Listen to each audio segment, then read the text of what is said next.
lakini uelewe uanzie wapi. Kuna ile ndoto ya huduma ambayo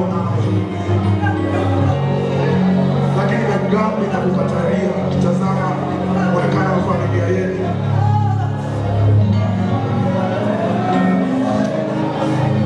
Ibada hii Mungu aliniambia wawepo makuhani ambao wanasema kwa ajili ya watu vijana watakao kuja wataachilia mafuta kwa ajili yao, na watakapotoka hapa ninaambia watageuzwa kuwa watu wengi.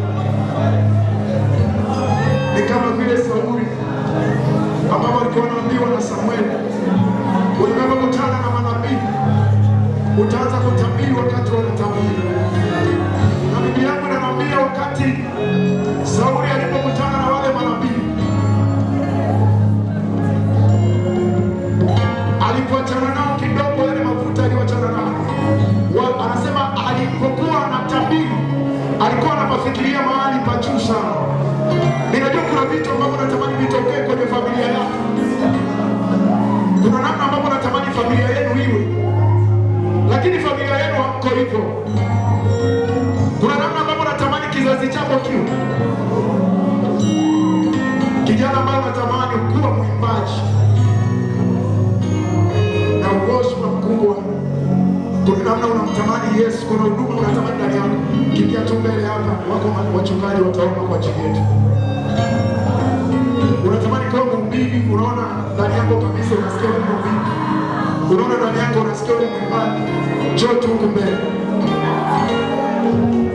Wachungaji wataomba na sisi hapa. Unaona kabisa wewe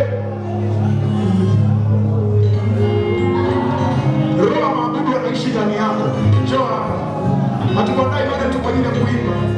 Tunatamani ukitoka hapa utoke wewe sio kawaida.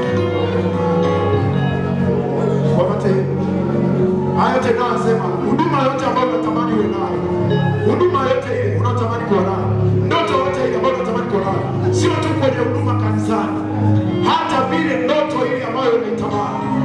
Biblia inasema alikujua kabla hujazaliwa. Wakati Minister Sam Thomas alikuwa na worship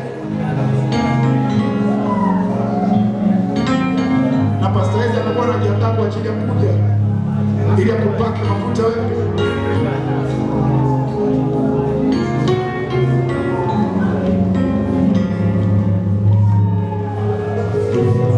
lakini pia kuna kitu kingine. Unatamani kuwa mtu fulani, wewe ni mwimbaji kabisa na unaimba praise, lakini uko huko usiku wote ndoto hata ile ambayo unatamani kuwa. Ndoto unazoota wewe ni uzinifu na vitu vingine nje na hapo. Haujawahi hata ndoto ya ndoto yako.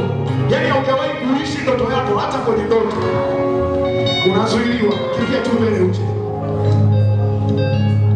Mungu ananiambia hivyo, kimbia tu mbele uje. Unaota ndoto nje na ndoto yako. Yaani kuna namna unajiona. Sinieleze hivi. Ila Roho Mtakatifu anisaidie kukuelezea kwa moyo wako.